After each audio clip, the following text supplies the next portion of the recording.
दोस्तों मार्केट में एक जबरदस्त बुलिश ट्रेंड चालू है और उस बुलिश ट्रेंड में डेंट लगा रहा है जियोपॉलिटिकल इशू।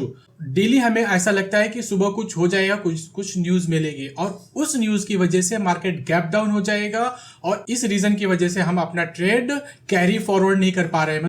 तो दोस्तों ये T2C स्नाइपर है और ये सेंटिमेंट गेज करता है कि किस तरफ का स्ट्रॉन्ग सेंटिमेंट है। तो यहाँ पे अगर आप देखेंगे, यहाँ पे T2C स्नाइपर डायरेक्शन लिया हुआ है, यानी डाउन ट्रेंड में जा रहा है और T2C स्नाइपर अगर डाउन ट्रेंड में जा रहा है तो मार्केट जिस डायरेक्शन में है उस डायरेक्शन में मार्केट बहुत ही स्ट्रांग होगा। यानी मार्केट कौन से डायरेक्शन में है? बुलिश ट्रेंड में है, अपवर्ड में है, ऊपर जा रहा है, तो वहां पे मार्केट क्या होगा? उसी साइड में बहुत स्ट्रांग होगा। तो यहाँ पे देखिए, यहाँ पे जो इंपॉर्टेंट बात हुआ है, ये जो जीरो लाइन था, यहाँ पे जो जीरो लाइन था T2C स्नाइपर उसके नीचे जाके ट्रेड कर रहा है और उसी को एक बार यहाँ पे रजिस्ट किया, आप देख रहे हैं यहाँ पे, और फिर वापस उसी डायरेक्शन, यहाँ पे ग्रीन लाइन देखेंगे तो ये फ्राइडे का डॉट है, तो यहाँ पे वापस उसी डायरेक्शन में जा रहा है, यानी जीरो को स्ट्रांग रजिस्ट कर रहा है। तो अगर जीरो को स्ट्रांग रजिस्ट कर रहा है तो वापस ये नीचे आएगा, यानी मार्केट कहां पे जाएगा? ऊपर जाएगा। ठीक है, तो दोस्तों अभी निफ्टी में क्या चल रहा था? यहाँ पे लोअर हाई लोअर लो चल रहा था, लेकिन अब यहाँ पे निफ्टी ने क्या किया है? हायर हाई लगाया है। हायर हाई लगाने के बाद अगर हम सिर्फ डेली चार्ट को देखें तो यहाँ पे बहुत सारी डोजी कैंडल्स बन रही है। आप देख रहे हैं डोजी कैंडल्स बन रही है। एक यहाँ पे काइंड ऑफ बेयरिश कैंडल बना और यहाँ पे वापस बुलिश कैंडल बन गया, लेकिन अब ये वाला एरिया क्या है? एकदम टॉप पे मार्केट यहाँ से काफी ऊपर आके यहाँ पे इस तरह का कैंडल बना रहा है। तो यहाँ पे मार्केट क्या कर रहा है? रेस्ट कर रहा है। मैं ये नहीं बोलूंगा कि यहाँ पे बिकवाली हो रही है, मैं ये बोलूंगा कि मार्केट रेस्ट कर रहा है और यहीं पे 200 डे मूविंग एवरेज आता है। यहाँ पे आप लगा के देखिए, यहीं पे 200 डे मूविंग एवरेज आता है। जब तक कि मार्केट यानी निफ्टी ये 200 डे मूविंग एवरेज के ऊपर है तब तक निफ्टी बुलिश है। जब भी निफ्टी 200 DMA के नीचे आता है, यानी इसके नीचे आएगा, तो फिर भी क्या होगा? ये बाइंग एरिया होगा। ये लास्ट टाइम ही मैंने बताया था कि यहाँ पे FIIs बुलिश थे, यहाँ पे FIIs बेयरिश थे। मतलब ये वाला जो जोन होगा बहुत ही स्ट्रांग सपोर्ट जोन होगा। अगर मार्केट 200 DMA के नीचे आता भी है तो यहाँ पे एक स्ट्रांग सपोर्ट मिलेगा, और सपोर्ट मिलेगा क्योंकि FIIs बाय कर रहे हैं। जब तक कि एकदम स्ट्रांग फंडामेंटल ब्रेकडाउन नहीं होता है जियोपॉलिटिकल इशू की वजह से, तब तक। ठीक है, अगर कुछ एकदम अचानक से हो गया, पूरा सिटी के ऊपर बम बरसाने लगे तो अलग बात है, तो अलग बात है, फंडामेंटल ब्रेकडाउन हो गया। लेकिन ऐसा क्या होने वाला है? ऐसा हो सकता है, लगभग मेरे हिसाब से तो नहीं हो सकता है, हो भी सकता है, ज्यादा चांसेस है नहीं होगा। ठीक है, तो यहाँ पे हम क्या करेंगे? अगर किसी भी रीजन की वजह से यहाँ पे गैप डाउन होता है, इस एरिया में आता है, तो हमें बाइंग अपॉर्चुनिटी देखनी चाहिए। लेकिन अगर नहीं आता है तो क्या करें? अब रीजन है कि नहीं आता है तो क्या करें? मार्केट यहीं से ऐसे ऐसे करके ऊपर चला जाता है तो क्या करें? ठीक है, तो इसके लिए हमें जाना होगा 30 मिनट चार्ट पे, क्योंकि डेली चार्ट पे भी स्ट्रांग बुलिश ट्रेंड चालू है, तो 30 मिनट चार्ट पे भी स्ट्रांग बुलिश ट्रेंड चालू है। यहाँ पे देखिए, यहाँ पे क्या लगा है? यहाँ पे लो लगा है, वापस हाई लगा है, यहाँ पे लो लगा है, वापस हाई लगा है, यहाँ पे हायर लो लगाने के लिए आया है।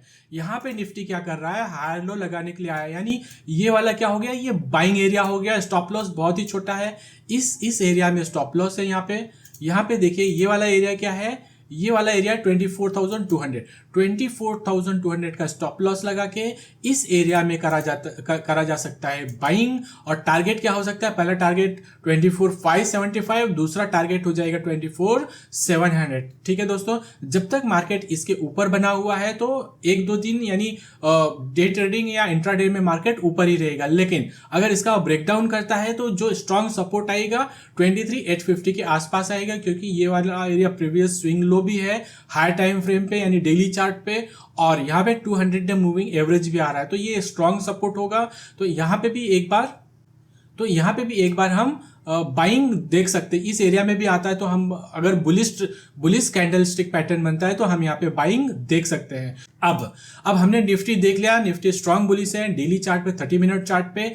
अब हम देख लेते हैं कि कौन सा सेक्टर स्ट्रांग बुलिश है, वो हम देख लेते हैं। तो यहाँ पे देखिए, यहाँ पे निफ्टी कहाँ पे? ये वाला है निफ्टी, जो कि फ्राइडे को क्लोजिंग दिया है 24,346 के आसपास। लास्ट वीक में निफ्टी ने क्लोजिंग दिया था 23,850 51 और लास्ट वीक में यानी फ्राइडे को क्लोजिंग दिया है यहाँ पे। लास्ट वीक का जो क्लोजिंग था वो 2400 का था। तो यहाँ पे क्या हो रहा है कि मार्केट बुलिश है, निफ्टी बुलिश है, और बुलिश है तो कुछ तो सेक्टर होंगे जो आउट परफॉर्म कर रहे होंगे। तो वो सेक्टर है oil and gas, realty, infra, consumer durable और ऑटो। यानी ये वाला सेक्टर है जहां पे हम बाइंग अपॉर्चुनिटी देख सकते हैं अगर मार्केट डिप करता है या सपोर्ट पे जाता है। तो यहाँ पे मैंने आप बोला था कि टॉप 2 हम एनालिसिस करेंगे। तो एक मैं यहाँ पे पकड़ता हूँ ऑयल एंड गैस, दूसरा पकड़ता हूँ यहाँ पे ऑटो, और तीसरा देखेंगे यहाँ पे निफ्टी आईटी। निफ्टी आईटी भी लास्ट वीक में लगभग 6.5% ऊपर था, और अभी इसके पहले वाले वीक में लगभग 1% ऊपर था, और फ्राइडे को जो क्लोजिंग दिया है वो 0.2% का क्लोजिंग था। तो निफ्टी आईटी भी स्ट्रांग है, लास्ट वीक में परफॉर्म नहीं किया लेकिन स्ट्रांग तो है। यानी यहाँ पे अगर कोई डिप मिलता है तो इसमें भी बाइंग अपॉर्चुनिटी देखी जा सकती है। तो चलिए देखते हैं पहले यहाँ पे ऑयल एंड गैस, उसके बाद हम देखेंगे ऑटो, निफ्टी ऑटो देखेंगे। तो चलिए, तो दोस्तों यहाँ पे निफ्टी ऑयल एंड गैस में आप देखें यहाँ पे कुछ इस तरह से डाउन ट्रेंड चालू था, और उसके बाद यहाँ पे जब आया है तो यहाँ पे हायर हाई हायर लो लगाना चालू कर दिया। यहाँ पे हायर हाई के आसपास आया है, और जैसा कि निफ्टी यहाँ पे आके साइडवेज हो गया। निफ्टी में तो कैंडल्स बहुत ही खराब बनी है, लेकिन ऑयल एंड गैस में अगर आप देखेंगे तो ठीक ठाक कैंडल्स है। यानी जब भी यहाँ पे ऑयल एंड गैस में डिप आता है तो हमें बाइंग अपॉर्चुनिटी देखना चाहिए, ठीक है। तो यहाँ पे डेली चार्ट पे आरएसआई भी 60 के ऊपर ट्रेड कर रहा है। आरएसआई 60 के ऊपर सपोर्ट लेने का ये मतलब होता है कि वो पर्टिकुलर मार्केट या शेयर या इंडेक्स बहुत ही स्ट्रांग है। यानी जब भी डिप मिले, जब भी अपॉर्चुनिटी मिले, यहाँ पे बाइंग करना चाहिए। तो यहाँ पे क्या है, एक इस एरिया में एक यहाँ पे रेजिस्टेंस है। ये एरिया कौन सा, 11,400 के पास एक रेजिस्टेंस है। अगर इसका ब्रेकआउट कर देता है तो हमें इसके ऑयल एंड गैस के अच्छे स्टॉक में बाइंग करना चाहिए। टॉप 2 या टॉप 3 के स्टॉक में हमें बाइंग करना चाहिए ऑयल एंड गैस के इंडेक्स में। तो ये डेली चार्ट है, डेली चार्ट में बता रहा है कि यहाँ पे एक अप ट्रेंड चालू है, और ये ब्रेकआउट के ऊपर बाई किया जा सकता है। मान लो किसी भी रीजन की वजह से यहाँ पे डिप भी मिलता है, एक ठीक ठाक डिप मिलता है, तो हमें यहाँ पे जब भी डिप मिलेगा तो यहाँ पे हमें अपॉर्चुनिटी देखनी चाहिए बाइंग के। तो दोस्तों ऐसा मतलब माइंड ब्लॉक करके ट्रेडिंग नहीं होता है, 2 से 3 ट्रेंड एक साथ में चालू होते हैं। अभी क्या हुआ, 30 मिनट चार्ट पे हायर हाई हायर लो लग रहा है। अगर वो higher high higher low break होता है तो क्या करेगा, ऊपर वाला चार्ट यानी 240 मिनट का चार्ट या डेली चार्ट का जो सपोर्ट रहेगा वहां से निफ्टी ऊपर जाएगा। तो दोनों ही चार्ट पे बुलिश ट्रेंड चालू है। यहाँ पे अगर आप देखोगे डेली चार्ट पे हायर हाई हायर लो लग रहा है, यानी ये वाला ट्रेंड जो चल रहा है वो एक सपोर्ट करेगा अगर कोई बड़ी बिकवाली आती है।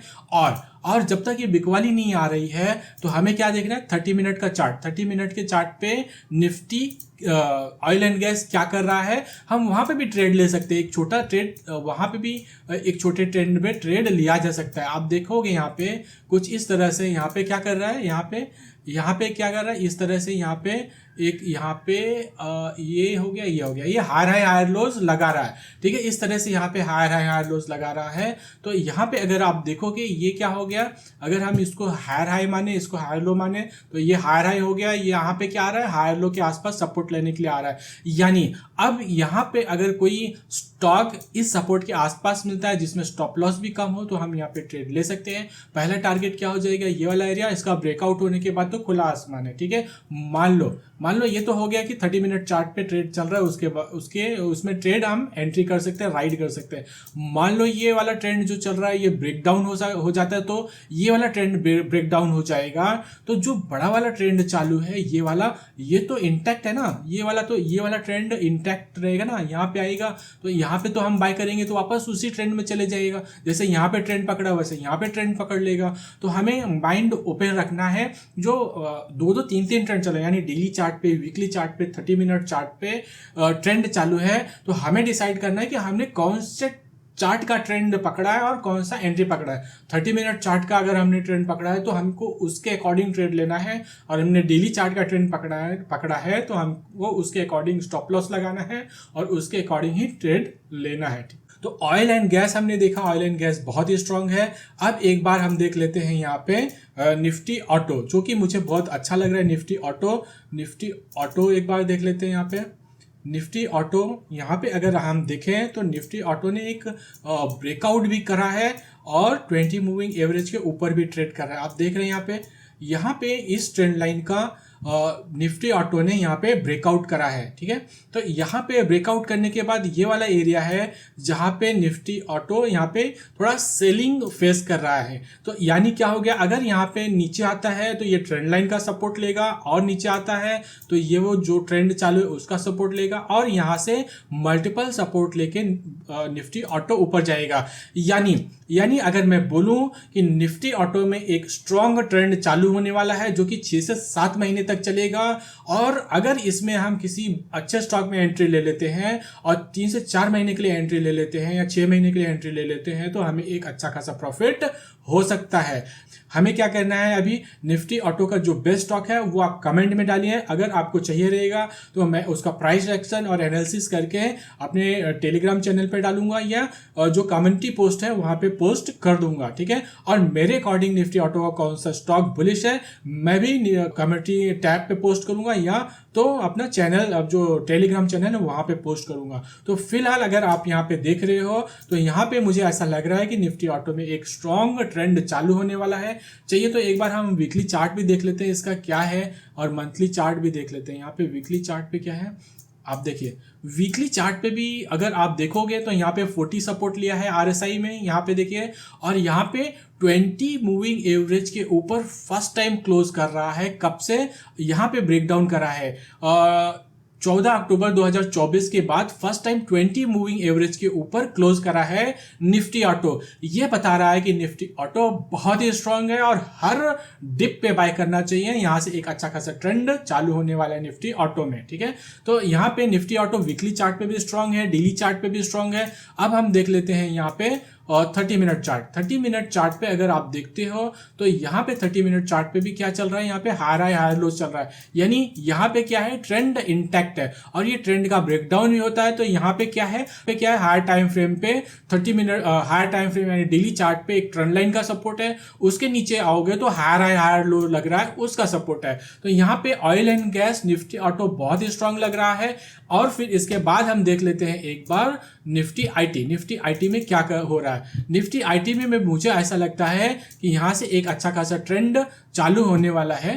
पहले हम वीकली चार्ट देख लेते हैं। तो वीकली चार्ट में अगर आप देखोगे तो ये यहाँ पे एक ब्रेकडाउन हुआ था, उसके बाद ये एक अच्छा खासा ट्रेंड पकड़ा था, वैसे ही यहाँ पे ब्रेकडाउन आया है और ये ब्रेकडाउन अब वापस ऊपर जाने के लिए देख रहा है, ठीक है, वापस ऊपर जाने के लिए देख रहा है। तो इसमें भी अगर हम ध्यान से देखेंगे तो यहाँ पे भी चैनल यानी ट्रेंड लाइन का ब्रेकआउट हुआ। अगर हम यहाँ से पकड़े और यहाँ पे लगाएं तो यहाँ पे भी एक ब्रेकआउट हुआ है ट्रेंड लाइन का, और यहाँ पे मल्टीपल जो टच हो रहा है, मल्टीपल टच यहाँ पे अगर आप ध्यान से देखोगे तो मल्टीपल टच मैंने पकड़ा है। यहाँ पे देखिए इस टच को यहाँ पे मल्टीपल टच को मैंने पकड़ा है। और मल्टीपल टच को जब मैंने एक साथ में ज्वाइन कर दिया है तो यहाँ पे क्या देखने के लिए मिल रहा है, यहाँ पे एक ब्रेकआउट मिल रहा है, रिटेस्ट मिल रहा है, वापस ऊपर जा रहा है। आप देख रहे हैं यहाँ पे मैं थोड़ा जूम कर देता हूँ, ब्रेकआउट रिटेस्ट वापस ऊपर जा रहा है। देख रहे हैं यहाँ पे किस तरह से ट्रेंड चल रहा है। और अगर आप ध्यान से देखोगे तो यहाँ पे इस तरह से कुछ ये वाला पैटर्न भी चालू है, हायर लोज भी लग रहा है। अब ये हायर लोज कहाँ पे, डेली चार्ट में अच्छे से दिखेगा।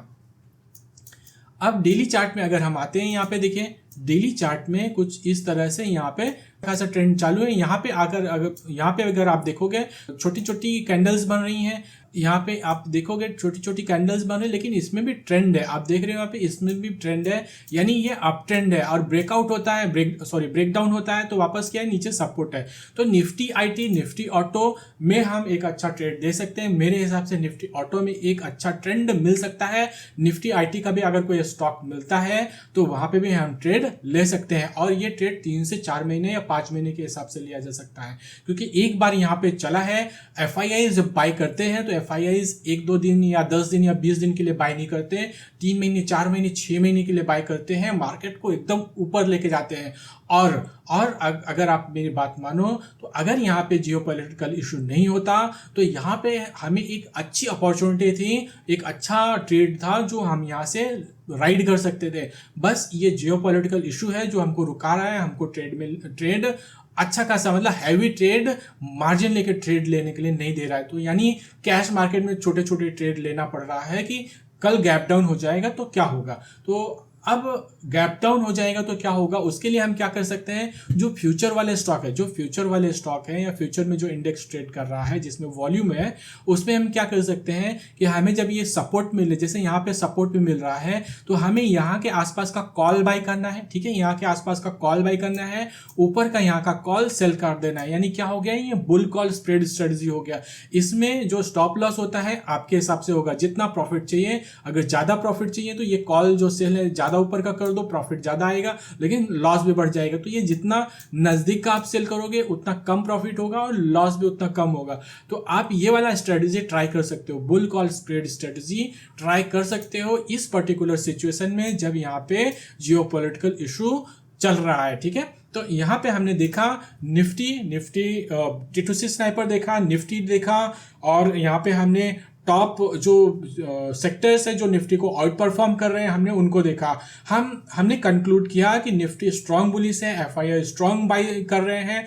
जो भी डिप आता है, एक बड़ा डिप आया जियोपॉलिटिकल इशू की वजह से, वो भी बाई हो जाएगा, और जो छोटे छोटे डिप आ रहे हैं वो भी बाई हो जाएंगे। तो हमें क्या करना है, कैश में बाई करना है या bull call spread strategy apply करना है जिससे कि कम लॉस हो। ठीक है, तो इस तरह से हम ट्रेड कर सकते हैं। तो मिलते हैं नेक्स्ट वीक में। Thank you.